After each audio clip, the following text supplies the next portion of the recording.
बिस्मिल्लाहिर्रहमानिर्रहीम। नाज़रीन, hit story के साथ मैं हूँ शमशाद मांगड़। मेरे साथ मौजूद हैं नूर मोहम्मद कसूरी साहब। इनका बड़ा तजर्बा है, सियासी वर्कर हैं। आज हम इनसे जानेंगे कि मुल्क की जो मौजूदा सियासी और मुआशी सूरत हाल है, जिससे हर आदमी परेशान है कि होगा क्या।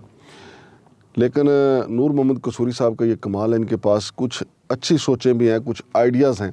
नूर मोहम्मद कसूरी साहब, क्या कहते हैं आप, मौजूदा सियासी सूरत हाल में क्या होना चाहिए? बिस्मिल्लाहिर्रहमानिर्रहीम। शमशाद साहब, जो मुल्क की इस वक्त सियासी सूरत हाल है, उसने न सिर्फ सियासी जो लोग हैं बल्कि हर तबका फ़िक्र के लोगों को मुतासर भी किया है और इस पर तशवीश का भी इजहार किया जा रहा है। तो मैं ये समझता हूँ कि अगर मौजूदा जो ये सियासी जो सूरत हाल है, इसको आप ये कह सकते हैं कि हम बैकग्राउंड में अब जाने की ज़रूरत नहीं है। सबको पता है कि जिसने भी हिस्सा किसी ने डाला है। लेकिन अब तो हमें अगर इसको हल करना है तो हमें कोई ऐसी सूरत हाल की तरफ जाना चाहिए जिससे मुल्क का भी भला हो और लोगों का जो आम आदमी है पाकिस्तान का, उसका की भी भलाई के लिए कोई हो सके। वो क्या सूरत हाल है जिसकी तरफ जाया जाए कि कौम और मुल्क का भला? मैं समझता हूँ कि ये जो निज़ाम जो ये 85 से हम इसको शुरू करते हैं कि 85 में जो इलेक्शन हुआ था, क्योंकि वो गैर जमाती और गैर सियासी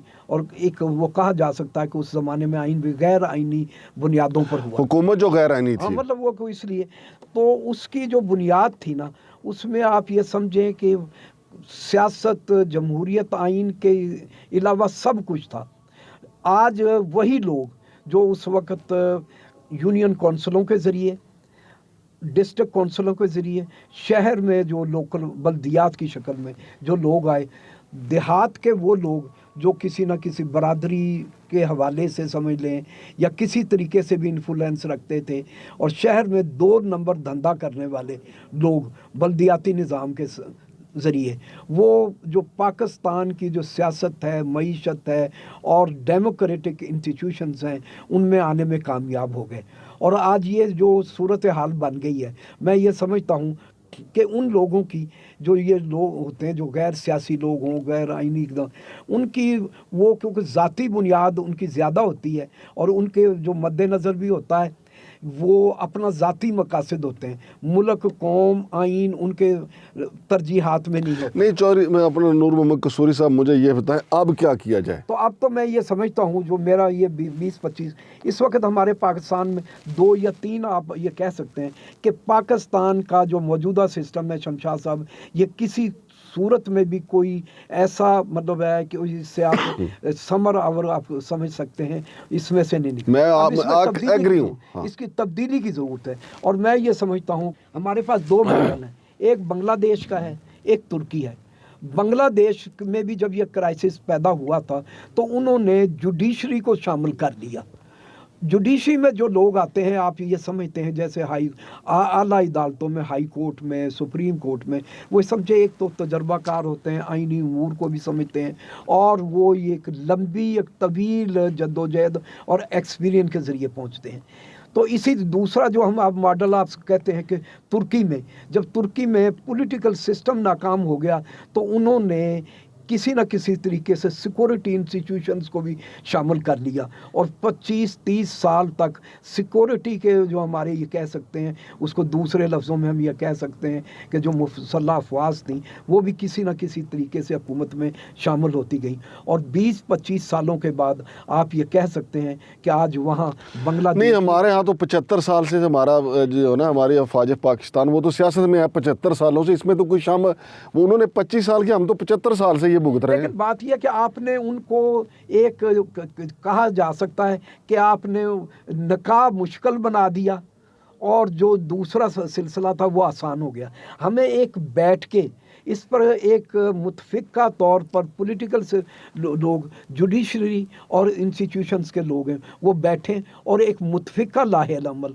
20 साल के लिए, 25 साल के लिए तय करें। अब ये बात नहीं है फिर ताकि वो अपने आप को, अब देखें ना, ज़िम्मेदारी 75 साल बाद भी वो ये कहते हैं कि ये 40 साल के बाद कि ये जो गलती हुई थी ये पॉलिटिकल सिस्टम की नाकामी थी, जबकि हम और आप सब समझते हैं कि उस वक़्त पॉलिटिकल सिस्टम नहीं था। लेकिन बात यह है कि जब आप एक बैठ के तय करके मामलात को चलेंगे और पार्टनर के तौर पर जब चलेंगे तो वो जिम्मेदारी और हिस्सेदारी सबको वो बेहतर तरीके से लोग तस्लीम करेंगे। चौधरी साहब देखें, कसूरी साहब वो तो बैठेंगे या नहीं बैठेंगे, उन्होंने कभी नहीं बैठना। उसकी वजह यह है वो बैठे थे, मिसाके जमहूरियत किया था उन्होंने। फिर आपको ये भी, जिनको आप कह रहे हैं कि जनाब अली वो बलदियाती निज़ाम के ज़रिए आगे आए थे, तो जो जद्दोजहद कर रहे थे वो पीपल्स पार्टी कहाँ गई? उस वक्त आप भी पीपल्स पार्टी के साथ जद्दोजहद कर रहे थे। आपकी पार्टी तो अब उन्हीं के झोली में बैठी हुई है जिन्होंने उस वक्त ज़ियाउल हक से इक़्तिदार लिया था, जिनको ज़ियाउल हक ने कहा था कि आपको मेरी उम्र लग जाए। ये सिस्टम नहीं तब्दील होने वाला, और ना ही ये बैठने वाले हैं। ये बैठते हैं, ये सोचते हैं कि क्या फ़ायदा है, अपने अपने फ़ायदे के लिए बात करते हैं और उसके बाद गेम इज़ ओवर। आप मुझे ये बताएं, पीपल्स पार्टी मज़दूर की पार्टी थी, किसान की पार्टी थी, आज मज़दूर और किसान के साथ क्या हो रहा है? बुनियादी तौर पे शमशाद साहब, जो पाकिस्तान में आप कह सकते हैं जो तवाज़न था ना, चाहे आप माशी शोबे में ले लें, सियासी शोबे में ले लें, डेमोक्रेटिक इंस्टीट्यूशंस में, वो तवाज़न हम कायम रखने में कामयाब नहीं रहे। जैसे आपने कहा है कि मिसाके जमहूरियत, वो सारा इस बैकग्राउंड में हुआ था कि पॉलिटिकल पार्टीज़ थी, उनमें आपस में कन्फ्रंटेशन रहती थी, उसकी वजह से दूसरे लोगों को मौका मिलता था। लेकिन मैं ये समझता हूँ कि वो मिसाके जमहूरियत भी, क्योंकि जिन लोगों ने किया था आज वो नहीं है, अब उसका जो थीम और स्पिरिट है ना वो चेंज हो गया। आज मतलब है कि ये कहा जा सकता है कि जैसे आपने कहा है कि वही पॉलिटिकल सिस्टम के लोग जो मिसाके जमहूरियत किया, मैं ये समझता हूँ कि आज पाकिस्तान में जो ये 40 साल से, क्योंकि जो भी निज़ाम आप इंट्रोड्यूस, अगर जो लोग जमहूरियत के ज़रिए, असल में कसूरी साहब लोग ये सुनना चाहते हैं कि इस बुरी सूरत हाल में हल क्या है। ये जो आप बातें कर रहे हैं, बच्चे को पाकिस्तान के को पता है कि हमारे मुल्क के साथ क्या हुआ है, किसने क्या किया। आप ये बताएं कि कोई हल है इसका? बिल्कुल है हल हमारे पास। मैं ये समझता हूँ कि इस वक्त पाकिस्तान में बहुत बड़ा पोटेंशियल है। पाकिस्तान में फर्टिलाइज़र है, ऑटोमोबाइल है, IPPs हैं, मतलब हमारा इकोनॉमिक सेक्टर इतना कमज़ोर और सारी इस वक्त हमें फौरी तौर पे डॉलर चाहिए। डॉलर हम कहाँ से लें ये बताएं। मैं ये समझता हूँ कि देखिए बात यह है कि इसके लिए आपको कॉन्फिडेंस में को लेना पड़ेगा। मैं ये समझता हूँ कि आज भी पाकिस्तान में कम अज़ कम 25-30 ऐसे कारोबारी लोग हैं जिनके लिए 10 अरब डॉलर या 15 अरब डॉलर या 20 अरब डॉलर इकट्ठे करने कोई मुश्किल ही नहीं है। नहीं तो वो कारोबारी लोग कहेंगे नहीं कि शहबाज शरीफ साहब आपके इतने पैसे बाहर पड़े हुए हैं, जरदारी साहब आपके पैसे बाहर पड़े हुए हैं, मौलाना साहब आपके पैसे बाहर पड़े हुए हैं, आप अपने लेके आए, हम क्यों आपको दें? वो तो फिर देखें, मैं तो पहले कह रहा हूँ कि उनको भी कुर्बानी देनी होगी। देखें ना, जब मैं शमशाद साहब आपसे कुर्बानी मांगूंगा तो मुझे भी कुर्बानी देनी पड़ेगी। बात यह है, लेकिन कहीं ना कहीं तो जाके देखें, आपके पास जो पोटेंशियल है आप अब उसको इस्तेमाल ही ना करें तो फिर आप कैसे उसको मतलब आगे बढ़ सकते हैं। तो मैं ये समझता हूँ कि जो हमारा प्राइवेट सेक्टर इस वक्त, क्योंकि पहले पब्लिक सेक्टर पाकिस्तान में स्ट्रॉन्ग था, प्राइवेटाइजेशन जो हुई हमारी हर शोबे में ये पिछले 10-15 सालों में, अब जो बैलेंसिंग फैक्टर है वो प्राइवेट सेक्टर के फेवर हो गया।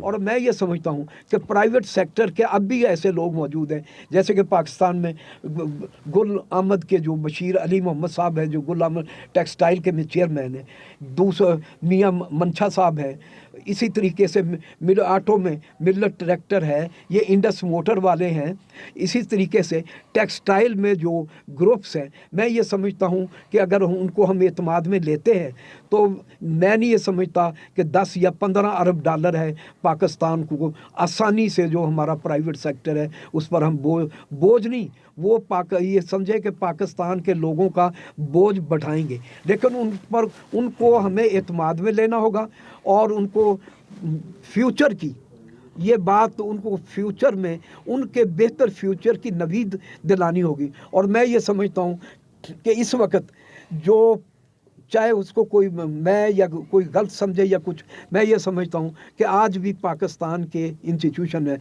उसमें जो हमारी जो मिलिट्री इंस्टीट्यूशन है वो क्योंकि उनके पास इंफ्रास्ट्रक्चर भी मौजूद है, इंफॉर्मेशन का सिस्टम भी मौजूद है, और वो इस पोजीशन में है कि कॉन्फिडेंस पॉलिटिकल इंस्टीट्यूशंस को भी दे सकते हैं, कारोबारी तबके को भी दे सकते हैं, और बेहतर तौर पे इस पोजीशन में है। कौन दे सकते हैं, कौन दे सकते हैं एतमाद? ये पाकिस्तान का जो हमारा मिलिट्री इंस्टीट्यूशन है आज भी इस पोजीशन में है कि वो पाकिस्तान की बेहतरी के लिए लोगों को, और वैसे जो है हमारे इंस्टीट्यूशंस के लोग हैं, जब भी उनको कोई प्रॉब्लम आती है, मैं ये कह सकता हूँ कि पाकिस्तान के जो मिलिट्री इंस्टीट्यूशन है किसी ना किसी तरीके से प्राइवेट सेक्टर के लोगों को हेल्प भी उनकी करते हैं और उनको फैसिलिटेट भी करते हैं, उनको गाइड भी करते हैं।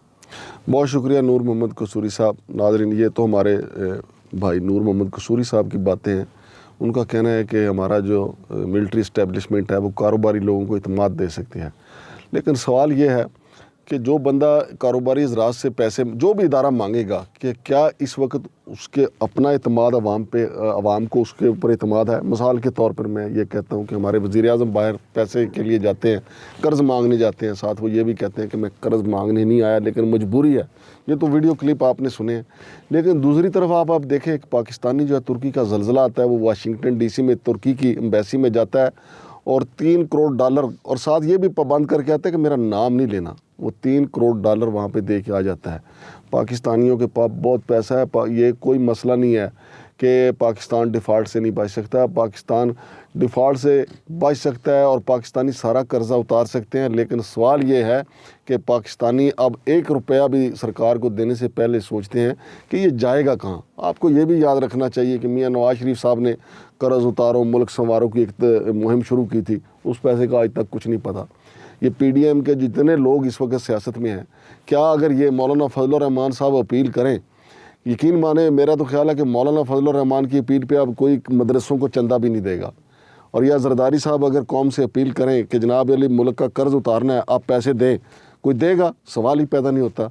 जब लोग यही हुकूमत जिन ताजरों का जिक्र किया है मेरे भाई ने, उनसे कहेगी कि जनाब मुल्क को बचाना है, हमने कर्ज़े उतारने हैं, आप पैसे दें, वो कहेंगे पहले तो भाईजान अपनी जेब चो हाथ मारो ना। और इनको अगर लोगों को इत्मीनान देना है तो जनाब नवाज शरीफ साहब को, शहबाज शरीफ को, मौलाना फजलुर रहमान साहब को, जरदारी साहब को खुद ऐलान करना चाहिए कि जनाब हमने बाहर से $5-5 अरब जो है अपनी जेब से बंदोबस्त किया है और टोटल $20 अरब तो हम ले आए। फिर देखें अवाम इनके गीत भी गाएगी और अवाम इनको इलेक्शन में मुंतखब भी करेगी। और इनको जो इमरान खान से डर है कि वो इलेक्शन करवाए तो वो जीत जाएगा, वो डर भी उतर जाएगा, इनका वोट बैंक बहाल हो जाएगा। लेकिन नूर मोहम्मद कसूरी साहब जो आप कह रहे हैं ना कि ये ताजरों से मांगे, ताजरों से मांग के देखें, फिर वो इनको बताएंगे कि पैसे किस तरह मांगे जाते हैं। शमशाद मांगड़ को इजाज़त दीजिए। अल्लाह हाफ़िज़।